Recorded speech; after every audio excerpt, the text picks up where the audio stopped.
चमनपुर के गांव में एक छोटा सा जंगल था। उस जंगल में टुनटुनी चिड़िया अपनी सास सुंदरी कवि के साथ रहती थी। उसका पति एक दिन जंगल में लकड़ियां लेने गया था कि एक बिल्ली ने उसे अपना शिकार बना लिया। घायल कालू कौवा किसी तरह अपने घर पहुंचता है। माँ, टुनटुनी कहाँ हो? जल्दी बाहर आओ, जल्दी आओ बाहर। अरे क्या हुआ जी आपको? बाप रे बाप, आपके पूरे शरीर से तो खून बह रहा है।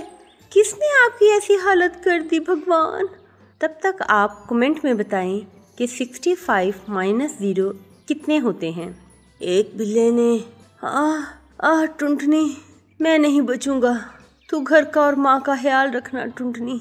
मेरी बच्ची को खूब पढ़ाना टुनटुनी। इतना कहते कहते कालू कौवा अपने प्राण त्याग देता है। ये सब क्या हो गया जी?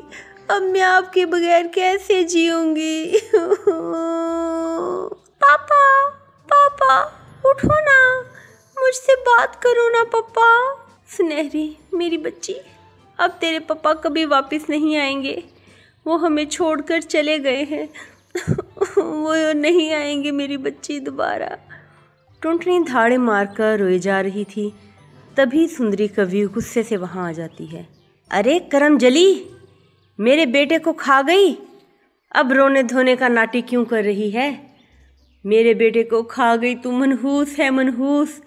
जिस दिन तूने इस घर में कदम रखा था अपने ससुर को खा गई, अब मेरे बेटे को खा गई। तू डाइन है डाइन, निकल जा मेरे घर से। अरे समधन जी, ये बेचारी कहाँ जाएगी? इसने अपना पति खोया है और आप इसे घर से निकाल रही हैं। मैं भी आपके आगे हाथ जोड़ रही हूँ। अब मेरा बेटा नहीं रहा, ले जाइए इसे और इसकी बेटी को, वरना ये डाइन एक दिन मुझे भी खा जाएगी। मेरा बेटा मर गया, अब इस घर से इसका कोई नाता नहीं। अभी 2 दिन पहले ही टुनटुनी की माँ उससे मिलने उसके घर आई थी। चल बेटी चल, वो भी तेरा ही घर है। जहाँ तेरी इज्जत नहीं वहाँ रहने का भी कोई फ़ायदा नहीं। टुनटुनी अपनी बेटी सुनहरी को लेकर अपनी माँ के घर चली जाती है। कुछ दिन बीत जाते हैं कि टुनटुनी की सहेली बुलबुल उससे मिलने आती है। अरे टुनटुनी, तूने अपनी क्या हालत बना रखी है? किसी के जाने से ज़िंदगी ख़त्म थोड़ी ना हो जाती है। तुम्हें अपनी बेटी के लिए जीना होगा। तू एक काम कर, तुझे पानी पूरी बहुत अच्छी बनानी आती है, तो इसे नया नाम दे और बेचना शुरू कर। तेरा मन भी लगा रहेगा और 4 पैसे भी घर में आएंगे, और इससे तो अपनी बेटी को किसी अच्छे स्कूल में पढ़ा भी पाएगी। बुलबुल की बातों ने टुनटुनी पर गहरा असर डाला। कुछ ही दिनों बाद रंग बिरंगी पूड़ियाँ बेचकर शुरू कर देती है। पानी पूरी ले लो, पानी पूरी, रंगीन पानी पूरी, खट्टी मीठी पानी पूरी, पानी पूरी ले लो पानी पूरी।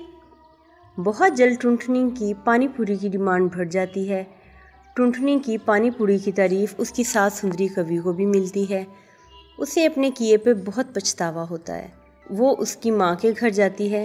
अरे बहू, मुझे माफ़ कर दे, मुझे अपनी बेटी की मौत का बहुत सदमा हुआ था, इसलिए मैंने तुझे मनहूस समझा। मुझे अब मेरी गलती का एहसास हुआ है। तू अब चल मेरे साथ, सुनहरी को भी ले जा, हम अपने घर में रहेंगे। टुनटुनी अपनी सास को माफ़ कर देती है और अपनी बेटी सुनहरी के साथ अपने पति के घर चली जाती है। इस तरह वो अपनी रंगीन पानी पूरी बेचकर खुशी खुशी अपनी बेटी के साथ ज़िंदगी बिताने लगी। बहुत समय पहले अफ्रीका के जंगल में टोनी चिड़िया अपनी 2 बहुओं के साथ रहती थी। कुछ दिनों से उसकी तबीयत कुछ ठीक नहीं चल रही थी। वो अपने दोनों बेटे और बहुओं को अपने पास बुलाती है और कहती है, मेरे बच्चों, मुझे लगता है अब मैं ज़्यादा दिनों तक नहीं जिंदा रह पाऊंगी। मैं अपने जीते जी अपनी सारी ज़मीन जायदाद तुम दोनों में बराबर बांट कर जाना चाहती हूँ। माँ जी, आप अपने मुँह से कैसी अपशगुन की बातें कर रही हैं? मरे आपके दुश्मन। नहीं टुनटुनी बहू, मेरा बुलावा अब ऊपर वाले की तरफ से आ गया है। मैं अपने जीते जी बंटवारा करके ही जाऊंगी तो चैन से मर पाऊंगी। माँ जी, आप सही कह रही हैं। वैसे भी आपको देख के लगता है कि आप 1-2 दिन से ज़्यादा की मेहमान नहीं हैं। ये घर मेरे और बंटी के नाम कर दें और बाहर वाली ज़मीन टुनटुनी और कालू के नाम कर दें। ये तुम क्या कह रही हो बहू? वो जमीन तो बंजर है, वहाँ पे कई सालों से खेती भी नहीं हुई। तो क्या हुआ, कालू हट्टा कट्टा है, उस पे मेहनत करेगा तो वो जमीन भी उगाऊ हो जाएगी। माँ जी, लूसी भाभी को जो चाहिए वो दे दें, हमें कुछ नहीं चाहिए। टुनटुनी बहू, तुम बहुत अच्छी हो। पिछले जन्म में मैंने जरूर कोई पुण्य किए होंगे जो तुम जैसी बहू मुझे मिली। दोनों बेटे और बहुओं का हिस्सा उनको देकर टोनी चिड़िया सुकून का सांस लेती है। टुनटुनी, तुम ऐसा करो, माँ जी को अपने साथ ले जाओ, मुझे कुछ दिन के लिए अपने मायके जाना है। मेरे पीछे से माँ जी का ध्यान कौन रखेगा? आप बेफिक्र होकर मैके जाएं लूसी भाभी, माँ जी का ख्याल मैं रख लूँगी। कालू कौवा अपनी माँ और पत्नी के साथ अपना घोंसला बनाकर उसमें रहने लगता है। काफ़ी दिन गुजर जाते हैं। एक दिन कालू कौवा टुनटुनी से कहता है, चलो टुनटुनी, खेत से सारे पत्थर और कंकर उठा लेते हैं, फिर माँ का आशीर्वाद लेकर बैंगन की खेती करेंगे। ये तो आपने बहुत अच्छा सोचा है जी, देर करने से कोई फ़ायदा नहीं है, हम आज से ही सफाई शुरू कर देते हैं। दोनों पति पत्नी मिलकर खेत साफ करने लगते हैं, मिट्टी और खाद मिला देते हैं। सुने जी, रात काफ़ी हो गई है, क्या हुआ काम हम कल कर लेंगे। तभी कालू टुनटुनी के साथ घर आता है। माँ जी आप हमें छोड़कर नहीं जा सकती, उठे माँ जी। माँ उठो ना, उठो माँ। दुखी मन से कालू कौवा अपनी माँ को खेत में ही दफना देता है। माँ, अपना आशीर्वाद सदा हम पर बनाए रखना।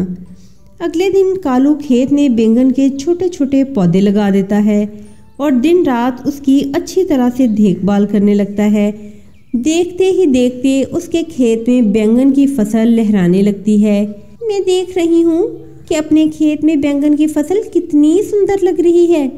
फसल इतनी अच्छी आएगी, मुझे तो विश्वास ही नहीं हो रहा कि बंजर खेत में इतनी शानदार फसल होगी। आपने मेहनत भी बहुत की है, अगर माँ जी जिंदा होती तो ये देखकर वो बहुत खुश होती। कालू जी। कालू अपने खेत से बैंगन लेकर शहर की मंडी में बेच देता है। इस तरह उसे अच्छी रकम वसूल होती है। टुनटुनी, मैंने एक ज़मीन के बारे में बात की है, तुम ये पैसे किसी संदूक में रख दो। और खुशी खुशी वहाँ से चला जाता है। वो उन पैसों को एक संदूक में रख देती है। इस तरह टुनटुनी और उसका पति बैंगन की खेती करके खुशी खुशी रहने लगते हैं।